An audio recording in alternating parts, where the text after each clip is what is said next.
Hello, and welcome to today's session of Mystery, Mystics, and Metaphysics and Coffee and Conversation. We have the two groups together once again.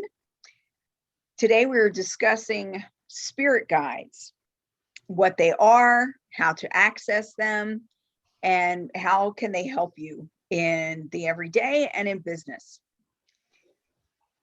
When we refer to spirit guides, we refer to a whole host of things. Spirit guides is basically a catch-all phrase for any and all types of energetics that help us in some way. It could be your higher self, it can be your guardian angel, it can be other types of angels, it can be your totem, it can be your spirit animal, it can be your grandma.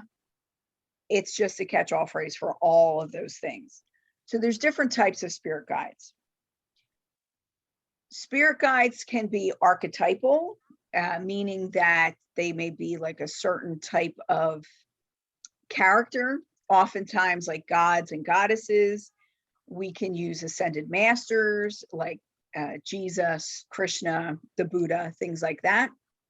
We may have access to different spirit animals, like my spirit animal. I've had a wolf quite often, horse. That sometimes changes, like your angels. So there's guardian angels, and then you have like the archangels. You have angels that are with you only some of the time, like they pop in and out. And then you have angels who are with you who are assigned from before birth. For instance, my dude is Gabriel. Gabriel has been with me since before I was born. I remember many lifetimes where we worked together, and I started playing with him from when I could babble in my crib. So I have a very close relationship with him now. He will travel with me throughout my lifetime and possibly through all my lifetimes. And then there are other angels who come in and out, such as I work with Michael sometimes, I've worked with Metatron, I've worked with Sandalphon. So they come in and out depending on what type of work I'm doing, who I'm working with. Raphael is another big one. Uriel is another big one. So they come and help out when I need them to for very specific things.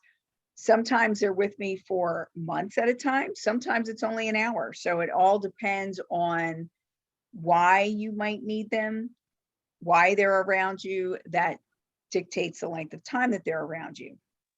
Then you have someone from your lineage, oftentimes, who is around you. Now, some people have these people around them all the time. And for other people, that is something that comes in and out also. So for instance, someone from your lineage may be, if you have Native American in your soul line, and I say soul line instead of birth, because our cellular memory is a little bit different. Your soul line is much more varied than your cellular memory in this particular flesh suit that you're walking around in this particular time. So it could be, I know a lot of people who are here in America have Native American spirit guides that they talk to and that they consult with, who you may call a lineage ancestor. It's a soul lineage ancestor. Then you have people that either you've known in this lifetime, like my grandmother will come up every so often. We were very close when she was alive. She died when I was 12. And since right before her death, her soul kind of connected with me. So that's around, I have an uncle who pops in and out, who I knew in this lifetime. Oftentimes it's somebody that you haven't met in this lifetime, who is maybe an ancestor, an aunt, an uncle, a grandparent, a great-grandparent, who comes around and kind of watches over your early development. Sometimes they're there during that time, and then their soul goes off to do whatever their soul has chosen to do at that point.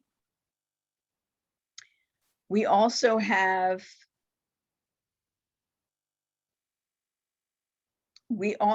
our higher selves, and our higher selves are considered some people believe your higher self is you in the future. So it's you without the attachment of the flesh suit. It's you once you've moved past all this stuff, coming back to help the you that's now.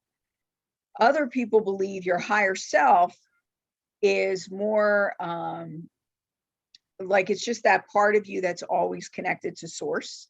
So it always has more information than the flesh suit does. Now, another theory, which is kind of, I was just thinking about this today, actually. When we talk about our twin flames, our twin flame is like our soul is whole. And then as we cross through the veil, supposedly part of it does not cross through. And that part can be your higher self. When we talk about twin flames are very, very seldom incarnated at the same time. They usually take turns incarnating. So when people talk about, oh, I met my twin flame, most of the time that they don't know what a twin flame is, and they're not really sure. They think it's a romantic thing.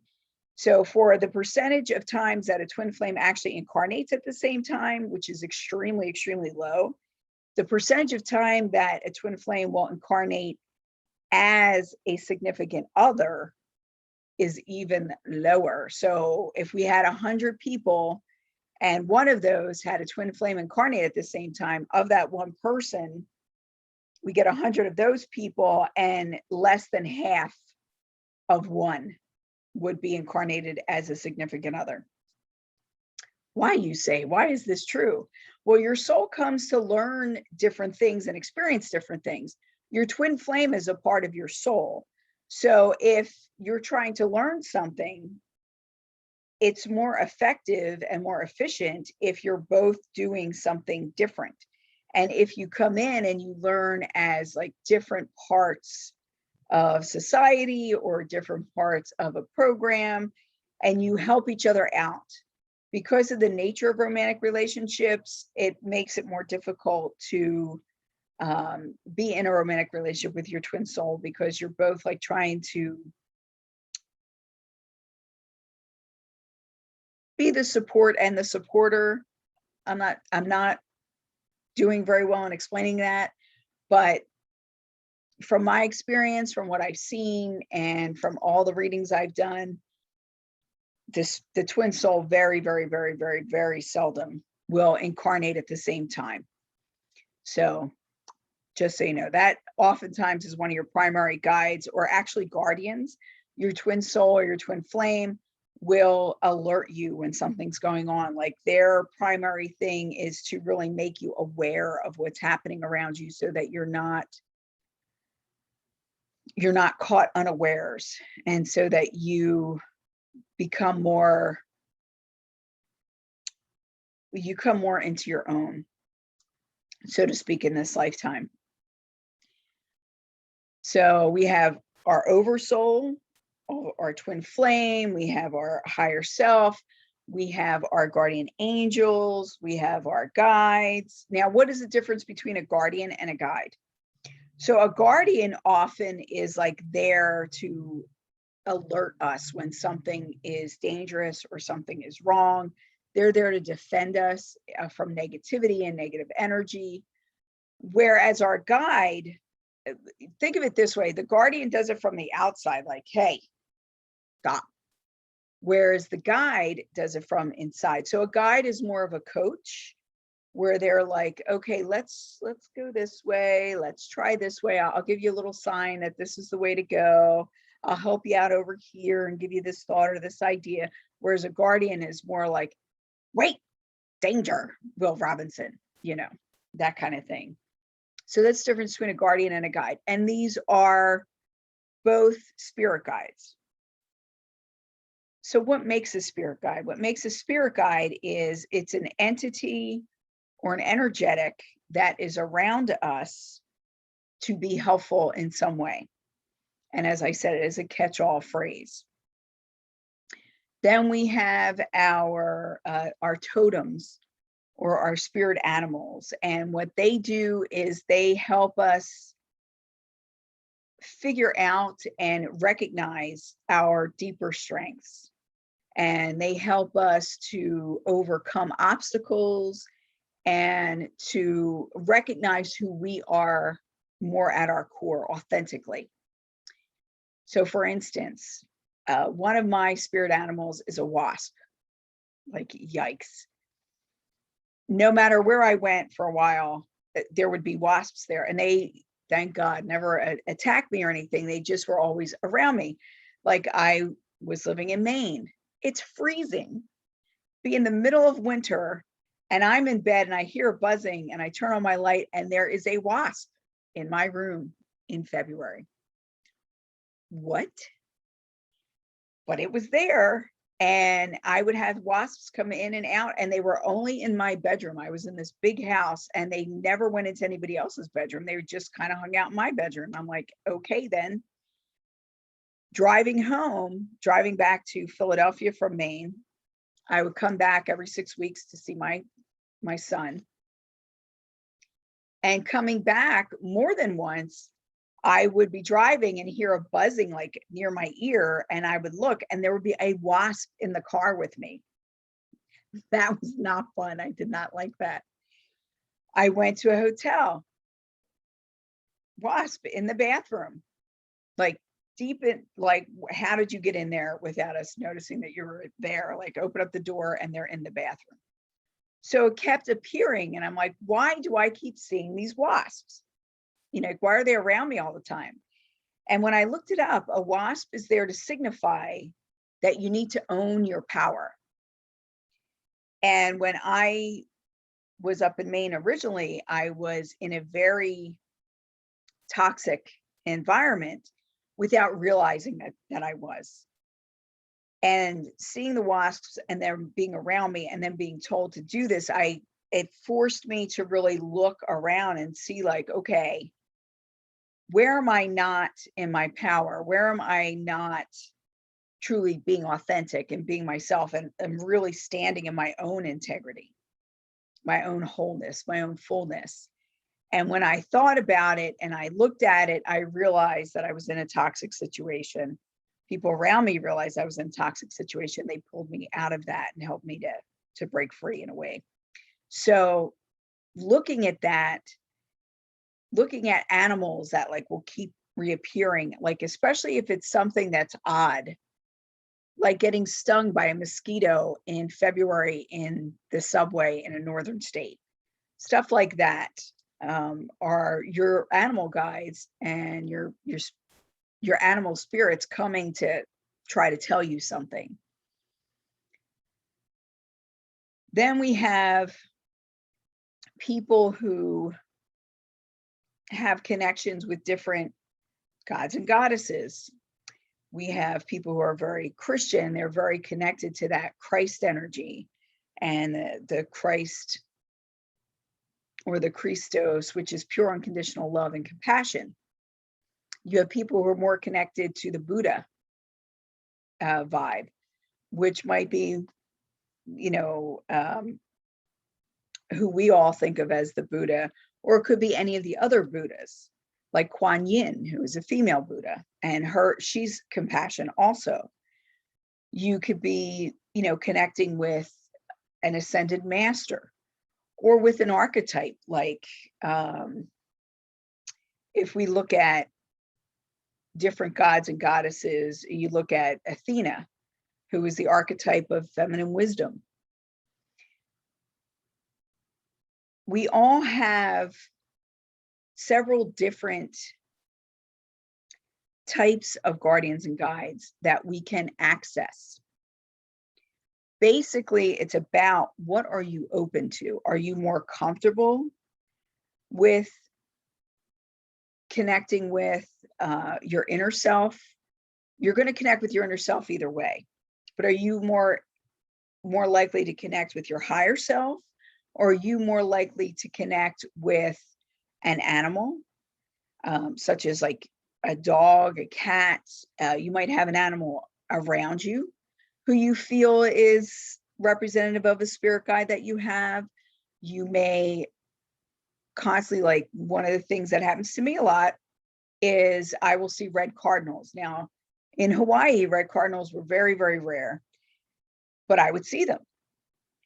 I moved to Lancaster, Pennsylvania. There was a red cardinal who would come and knock on my door.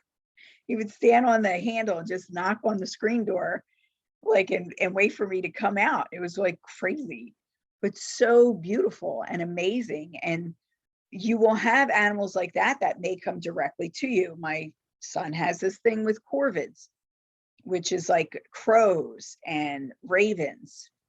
So oftentimes when we're out and about, ravens will just come and like kind of want to hang out with us. Crows will just come and want to hang out with us, which is really awesome. They're very amazing, very intelligent, unique birds. So looking at that and seeing what is it specifically that we're being called to do? What do I see coming up in my life that maybe is a little unusual, that maybe is standing out to me? Like every time I turn around, I see a blue rose. What does that mean? These types of synchronicities, a lot of people do the numbers. If you really pay attention, and I suggest everybody keep journals. If you pay attention, you will notice that it may be the same numbers that come up all the time. So what are the numbers that come up all the time? And it's not always like triple digits or quadruple digits. Sometimes it's 234, 234, 234, and that may have a meaning to you. It could be triple digits. And is there a specific sequence that when it comes up, you know, this means pay attention? I know Gabe communicates with me through numbers oftentimes where I'll see 222, 222, 222, like everywhere I look. And it's not like it's 222 in the afternoon. It's like 6 o'clock at night. I'll look at my clock. It says 222. I'll pass by and the street address is 222. Somebody will pull in front of me and their license plate has 222. It's things like that that really emphasize it. And if it's something that's very important that I need to really pay attention, I'll see number sequences. I'll see 000, 111, 222, 333, and it'll happen fairly quickly, like within a matter of hours. It'll just be, and then it'll keep repeating those sequences. So I know that is one of his signals to me that, hey, it's time to pay attention. You need to look at this. Learning the language of your spirit guide, whatever it may be, is very important. And having a specific secret signal when you're talking to them. Now, with animal guides, it's a little bit different. I don't find that with animal guides, you have the same type of interference that you do with like angels, ancestors, and things like that. So with animal guides, you don't need it so much, but when you're talking to an ancestor, an angel guide, higher self, that kind of thing, have a secret signal between the two of you. And don't say it out loud, but you need them to show it to you. So you imagine you're with them, you make yourself calm, you clear your mind as best you can,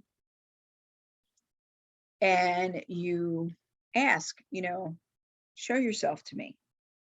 Show yourself to me. How do I know it's you? If you have their name, then specifically call them out. Say, how am I going to know it's you? Give me a sign. And they will. Or if you have a specific sign in your head, they will do that for you. So for instance, if you're calling out to your guardian angel and you say, I need to know that you're here. So whenever you come, please brush my left arm. And you want it to be specific. It's the left arm. So that if something else is trying to pose as that particular angel, they will not know the secret signal. So when you ask them, let me know it's you, they can't do that because they don't know what your signal is. And that's how you're like, all right, beat it. You are not who I thought I was talking to. And you don't listen to them. You tell them it's time to go. I know a lot of teachers don't give that advice. I feel that is extremely important because one of the biggest things that I get called into is to help people get away from or disentangle themselves from entities that have shown themselves as a guardian or guide, but that's not really who they were. Like they thought they were talking to whoever. When we talk about angels, this is the way I experience angels and I see angels. So basically the way their hierarchy is that you have a group of Michaels. Michael is not a specific angel. That might be his subname also, but usually a Michael is a specific type of archangel. So their specific type is the warrior angel, the guardian angel. He heats the room up by a certain degrees. And he's got a certain vibe to him.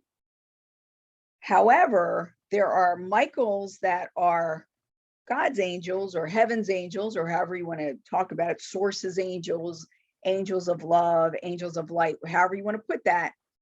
And then there are Michaels who are not. So a Michael who is not, how do you tell the difference between an actual guardian angel and a fake guardian angel, I guess I would say? Well, your actual guardian angel is going to try to divert you from harming yourself in any way. They're going to lead you towards answers and try to get you through your lessons in the most pleasant way possible. A fake angel or a fallen angel is actually what they are. A fallen angel has the same vibe. It feels the same. But what they do is they keep like leading you just off a little bit so that they have to come rescue you. And then you love them so much and you sing their praises and it's wonderful. The angel of God or heaven or however you want to put it, they don't want your praise. They want you to feel love. That's what angels eat, is love and admiration and joy. But they're getting it from you in two different ways, and they're directing you in two different ways. So this type is going to have you constantly in drama and then saving you, and then in drama and then saving you. Whereas this type is trying to avoid the drama and just bringing you higher and higher and higher. So those are two very different outcomes. But energetically, they feel very much the same. They both create heat. Angels will create heat.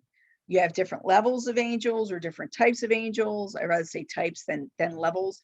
And different ones have different heat signatures, I'm going to say, and different scents depending on how you pick them up. So you have somebody like Michael who's really big, they're aggressive, there's a lot of fire in a Michael. And when you call Michael in to help you, when they come into the room, there is a marked difference in temperature with a Michael. With a Metatron, it's like way crazy marked. It's because they're so huge and they are just so hot that they will raise the temperature to where you're sweating if there's a Metatron in the room or around you. So enough about angels. We could do that at a different time. So how do we protect ourselves from the not so nice angels? The best way is to be aware that they exist, because the way they get you in is they will tend to go for people who are all about angel this and angel that, and they don't really have discernment. So be discerning. Like if you notice that you keep going through the same process, oftentimes that's a fallen angel. A guardian angel or an angel guide is going to lead you away from the drama. They're not going to lead you into it. They're going to lead you away from it.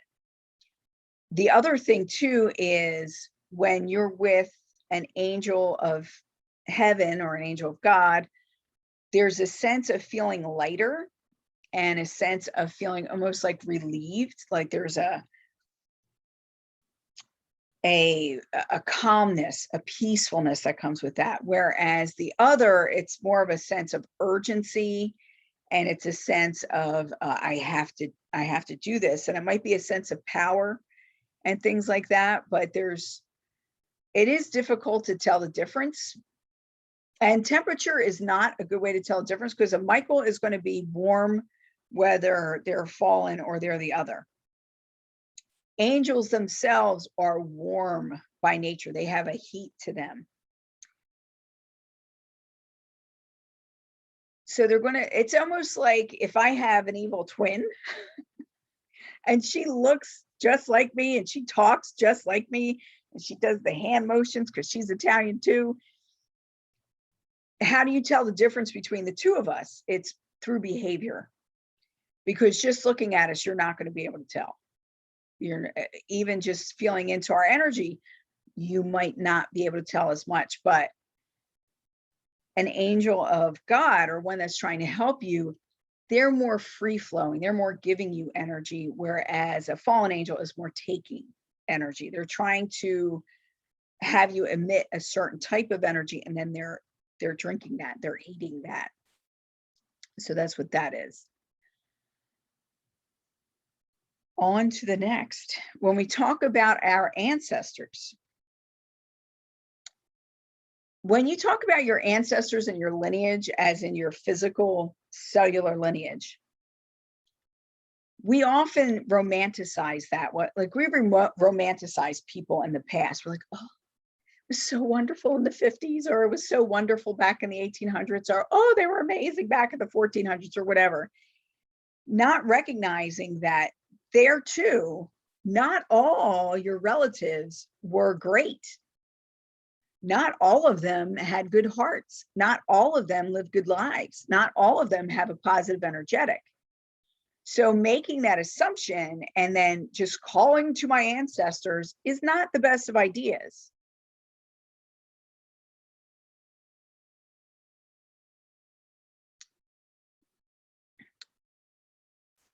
So what you want to do is you want to qualify when you're calling on anything. You want to qualify.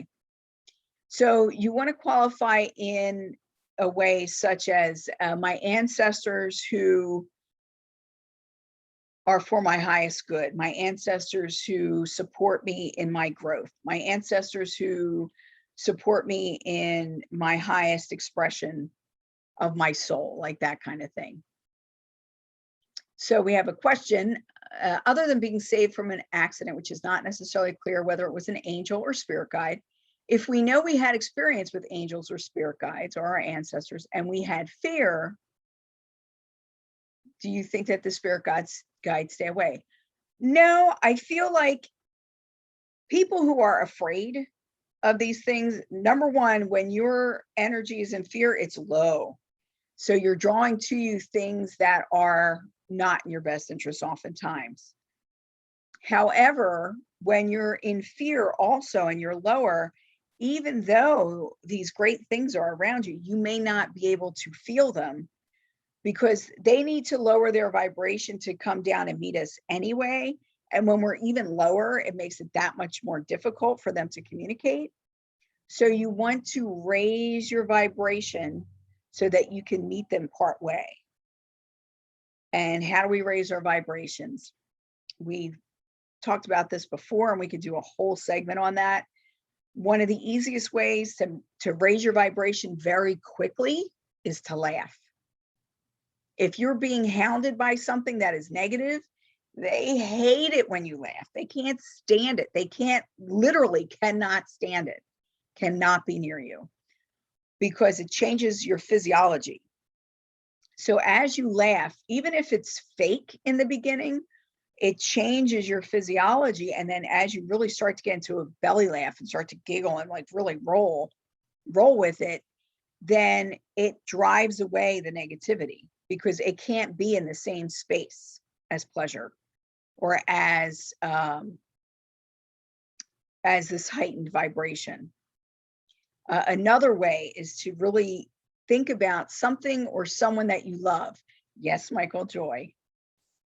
To see yourself in joy, because when we think about something that we love or someone that we love, and we open up our hearts to that, that raises our whole vibration. So when you're feeling low, instead of feeding your mind and your body and your soul with all this negativity and all this negative talk, catch yourself, be aware of what you're doing, and then move forward into something more productive, into allowing yourself to think of the positive.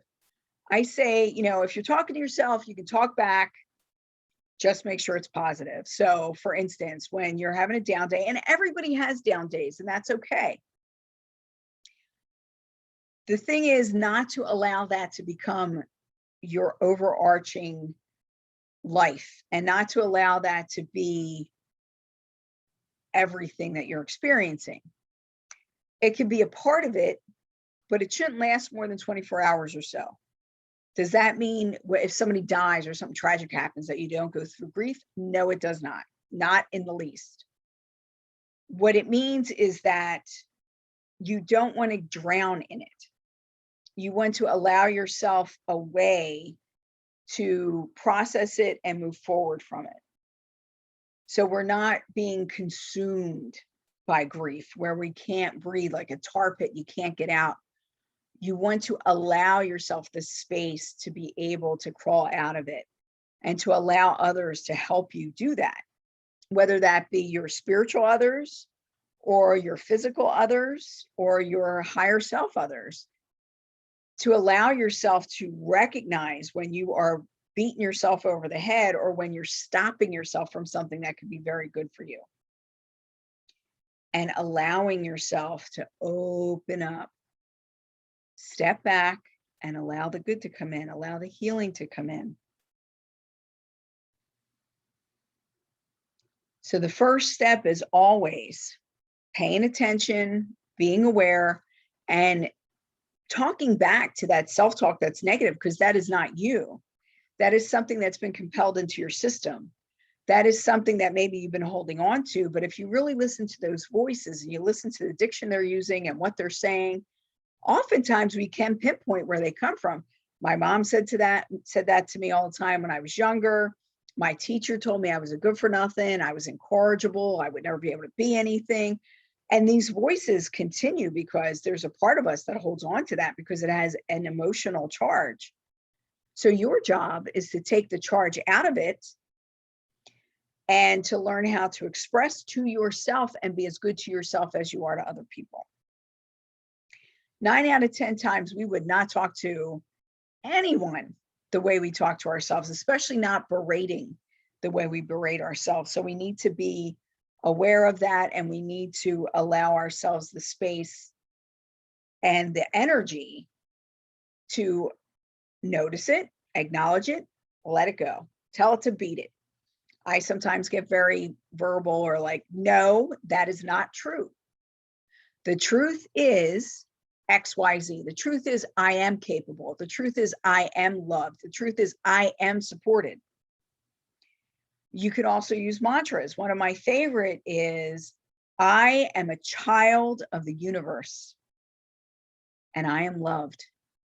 I am a child of the universe and I am loved. I am a child of the universe and I am loved. Now you could change that around, say I'm a child of God and I'm loved. You could say I'm a child of God and I am safe. You could say I'm a child of Jesus, however you want to put it, but create a mantra that makes you feel stronger. And I always say that the best way to utilize mantras is to say them a minimum of 3 times or in sets of 3. 3 is a very powerful number. I dare say it's a magical number, but it's a number of divinity. So saying things in sets of 3s really allows you to start putting it into your subconscious so that it really sticks with you and continues as time goes on. Okay. So when we're calling on our ancestors, or we're calling on our angels, or we're calling on our guardians or guides, we want to always qualify it. And we're calling on those that are supportive and interested in only our highest and greatest good, and we will accept those into our field, only those who will help us attain our highest and greatest good. Yes, sometimes stuff sneaks in there. You just have to learn how to be more aware and recognize it and then dismiss it. A lot of that stuff, it's like a bully. Okay, so a bully is only effective for as long as you allow it. Sometimes, yes, bullies will beat you up or whatnot, but I guarantee you that when you stand up for yourself to a bully, they first will start to push back, and then they're like, they want an easy target. They want an easy meal. They don't want somebody who's going to stand up for themselves. They don't want somebody who can make their energy big and who's going to throw their energy over them and make them feel small. They want an easy meal. So don't be that easy meal, and don't bully yourself. Don't be your own bully. That makes even less sense. Okay. So what I would like to do is I would like to do a little journey to meet one of our, maybe to meet our primary guide. How about that? So if you guys are up for it, I would like to do that. I would like to see in the comments, yay, let's go for it, thumbs up, something. Let me know that you guys want to do that right now. So we will do that now, and then we'll go into the Q&A afterwards. What do you guys think?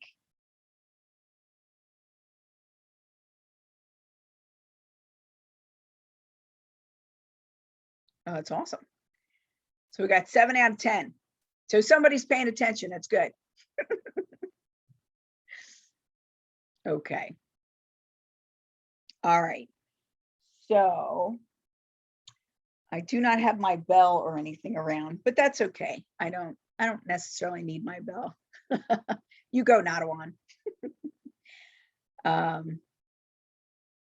So here we go. Everybody get comfy. At some point, you may lose my voice. You may not be able to hear me or discern what I'm saying. That's okay. Just follow the energy. Don't pull yourself out of the journey to try and figure out what I'm saying or what somebody else thinks. You want to move through it however it is you're moving through it. That's number one. Number two, not everybody has a mind's eye. I recently discovered that about, I think it's 10% of people don't have a mind's eye. And that, in other words, they do not visualize. And a lot of people don't visualize fully. So they don't see full pictures. They may get images that flash past and that kind of thing.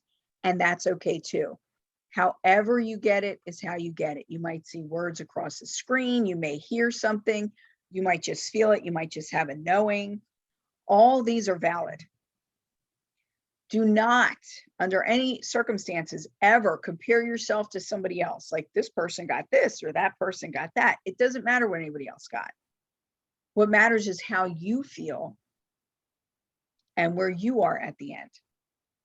I would also like everybody to have a pen and paper so that as we go through this, when we're done, as soon as we come out of it, I'm going to give you a couple minutes and I want everybody to write down what you experienced. That way, nobody else can muddy your experience. What they experience is not going to have any effect on what you experienced. Okay? And remember, it's all valid. Even if you feel like you didn't get anything at all, that's okay. It might happen tonight when you're dreaming. It might, in a couple days, all of a sudden you'll get like, whoo, you get this information. That happens too. Do it in your own time and know, without question, that you are enough. You are loved. Your guardians and guides are with you. Okay. All right. Hopefully everybody's ready. I'm going to take a drink. Hopefully I won't get, coughing or whatnot.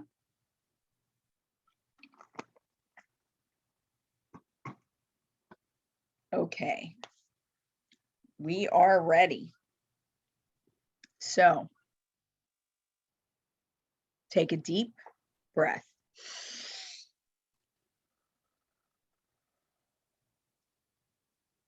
And relax.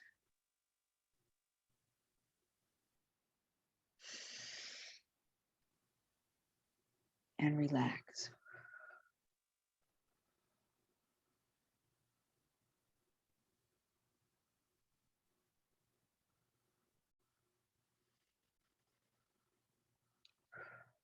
So you want to breathe in as deeply as you can.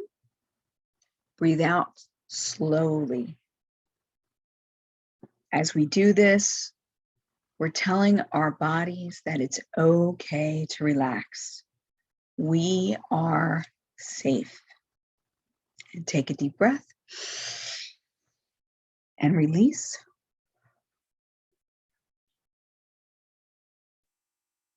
There's a ball of white light above our heads.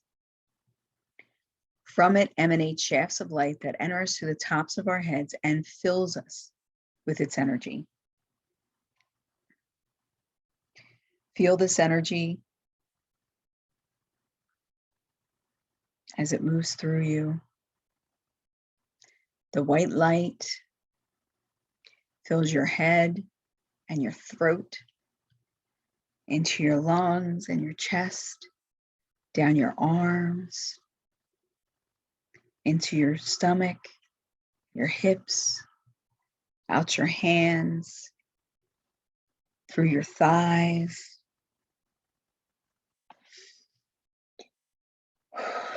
into your knees and your calves, and out your feet. See yourself as glowing from within. The white light spirals and cleanses and clears you energetically, first through the physical body, and then the mental, through the emotional, and out through the spiritual, then the celestial. We are one. Feel the roots come out through the bottom of your feet or your tail and sink deep into the earth, connecting you with Mother as she receives you with nurturing acceptance and love.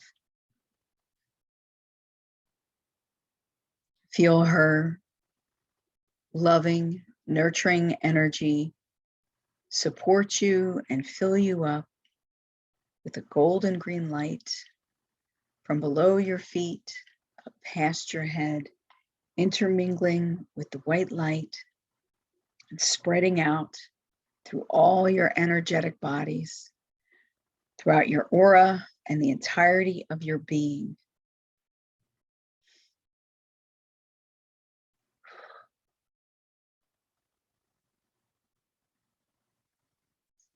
In the distance, we see a tree.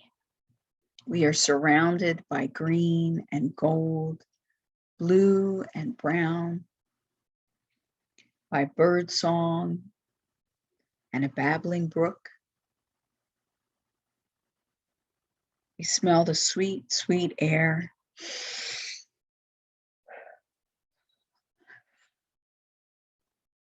As we walk through a meadow lined by trees, we feel the warmth of the sun on our heads and the coolness of the soil and the grass at our feet.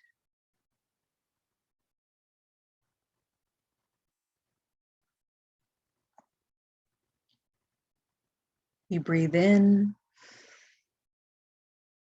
and we breathe out. As we breathe out, the trees breathe in our breath and they breathe out the oxygen that we need. And so we are in this symbiotic relationship with the Earth Mother and all of her teeming, vibrant life. We see a brook in front of us, It is shallow, cool, and we dip in our foot. We feel the coolness as it runs over our toes, and we step across 1, 2, 3.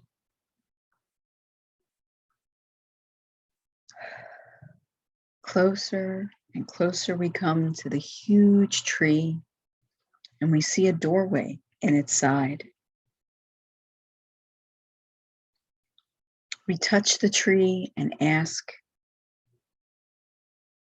permission for entrance. May we enter, wise one? And the tree opens its door wider for you, and we step into the coolness. The earthy smell of wood is refreshing. We stand on a landing and we see spiraling staircases going up and down. And today we're going up. As we walk up these stairs, we come closer and closer to meeting our primary guardian and guide. As we step up the winding staircase, we feel ourselves getting lighter and lighter with each step.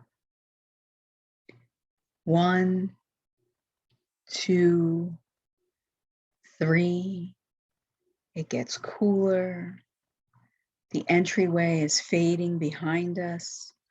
4, 5, 6. Feels like we are well off the ground. 7, 8, 9. We feel like we are in the sky. 10. And at the top step, we see leaves and light and the blue of the sky. And we step out onto a branch that is wide and fat. And it moves up even further.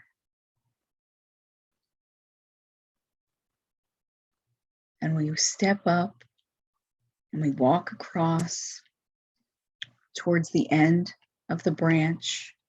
As it becomes a little thinner, we stop and we see there's a groove carved where we can sit.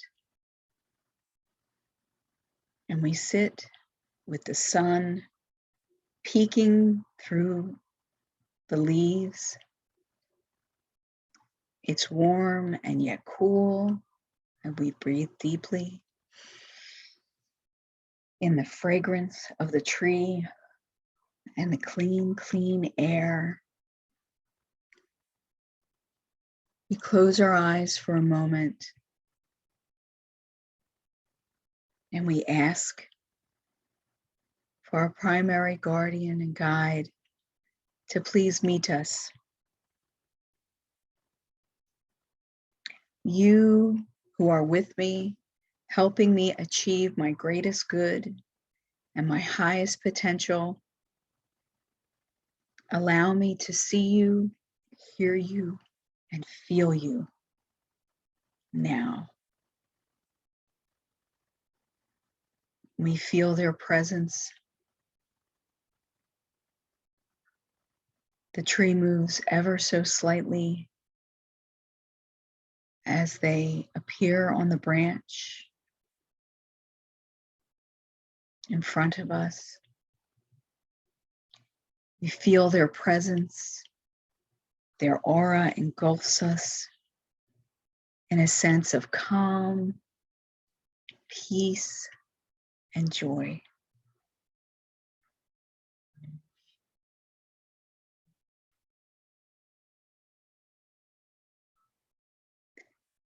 Thank you for meeting me here.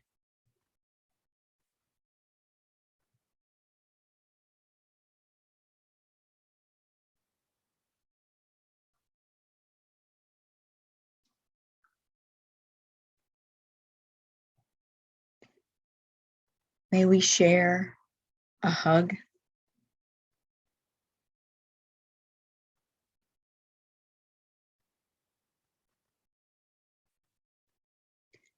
Tell me your name, your names.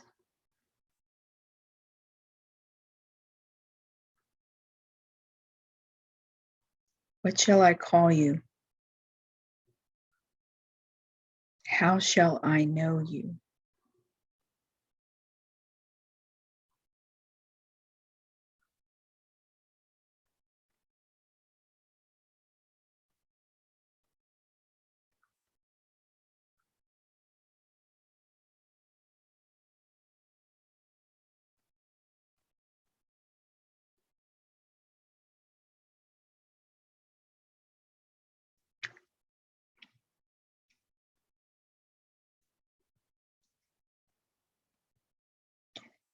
Do you have anything for me?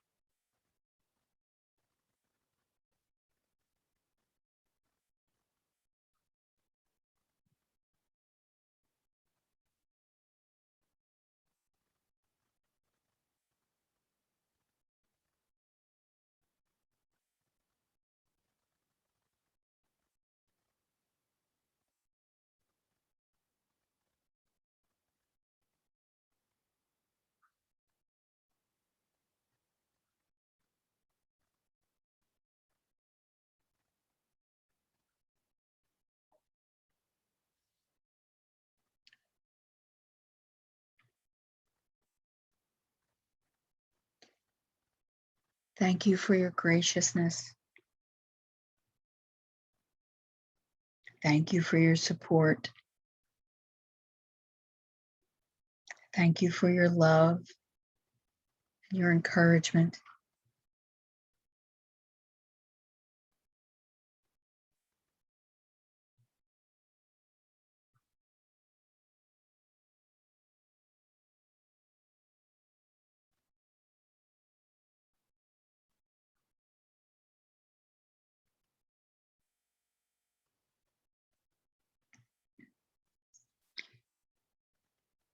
May I have one more hug before we go?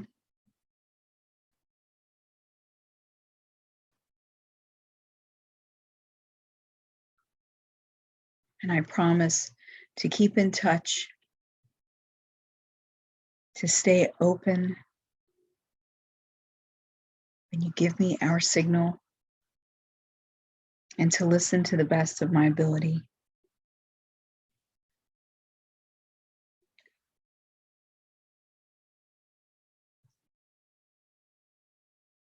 And with that, you stand up, turn around,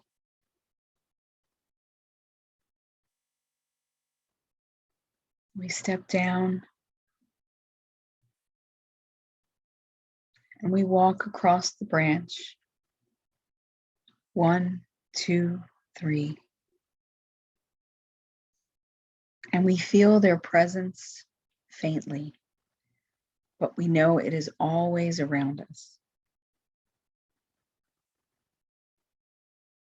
And we step back into the cool shade of the tree trunk, back on the landing, as we go back down the steps. 9, 8, 7, 6, 5, 4, 3. We can see the light at the end of the steps. We can see the sunlight and smell the warm air. 2, 1, back on the landing. We step outside once again. We feel the heat of the sun through the trees as we step away from the tree towards the brook. And in the brook, we feel its cool water rushing over our toes and over our foot. 3, 2, 1.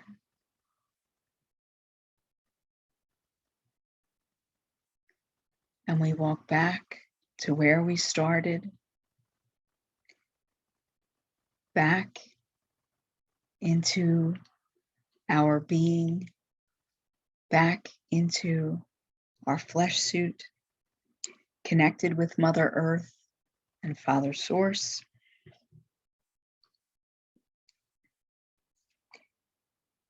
And we pull our energetic back into our flesh. And as we feel our fingers and our toes, our legs and our arms, we are back in our bodies, relaxed, comfortable, peaceful. And Mother Earth retracts from us, leaving a soft glow where she touched us, with the acknowledgement that she is always here. And the white light moves up and back into its ball, leaving a soft white glow on all it touched, letting us know we are always connected. We just need to focus and be aware. The ball of white light contracts and ascends back to source. When you're ready, open your eyes, feel your body, and let me know by typing in the chat that you're ready to continue. Thank you for taking this journey with me.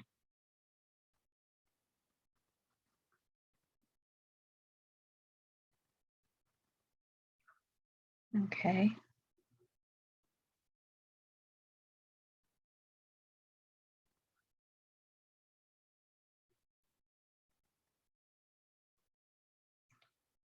Thank you. I'm going to stop the recording now so then we can all chat.